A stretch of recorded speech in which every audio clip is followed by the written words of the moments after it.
If a woman places her hand on you or keeps it close while you're talking and doesn't pull it away, if she keeps her hand resting on your lap during the conversation, if she gently touches your chest while laughing and continues to maintain contact, or if she hugs you affectionately from behind while you're walking together in a crowd, then she has moved beyond the simple curiosity phase. The period in which she was testing you has ended. She has completed her internal assessment. Now she is transmitting a silent but conscious message. So why is this so significant, and why do so many men end up interpreting this behavior the wrong way? A quick touch is one thing. A light touch on the arm might just be a spontaneous reflex. A brief touch on the shoulder might be part of a social habit. These behaviors can easily be interpreted in different ways, precisely because there are several possible explanations for them.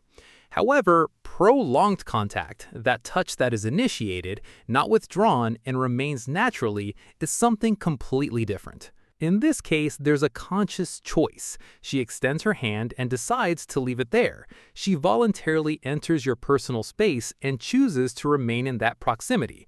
The reason she does this is that, even before moving her hand, she has already made a decision in her own mind.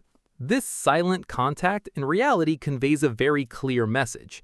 I trust you. I feel comfortable by your side. The closeness between us feels natural to me, and I want it to continue. She's no longer sending small signals just to test your reaction. She already has a more defined idea of what she feels. From this moment on, there's only one thing she silently observes: whether you can understand the language she is using. It is precisely here that most men make a mistake. They confuse constant physical contact with the beginning of a possible interest. They realize that something has changed, that the dynamic between them is no longer exactly the same. Then they begin to mentally analyze every detail of the conversation. They look for the wrong phrase they may have said without realizing it, the strange silence that followed, or some mistake they believe they made. But in most situations, they find nothing. And that's because the problem wasn't necessarily something that was said. The problem was something that wasn't done. The woman showed the way, but the man simply didn't follow it. And that's the true essence of the whole situation. Therefore, if a woman is constantly seeking some kind of physical contact with you, try to interpret this behavior with balance. You may no longer be in that phase of just waiting to see what might happen.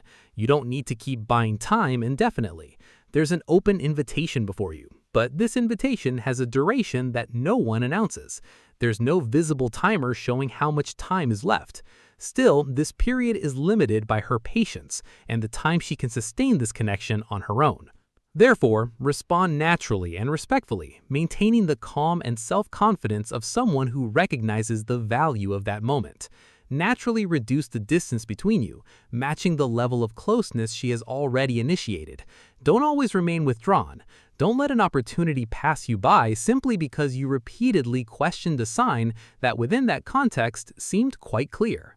She showed you where the door was. She herself left that door partially open. Now only one question remains. Will you walk through it?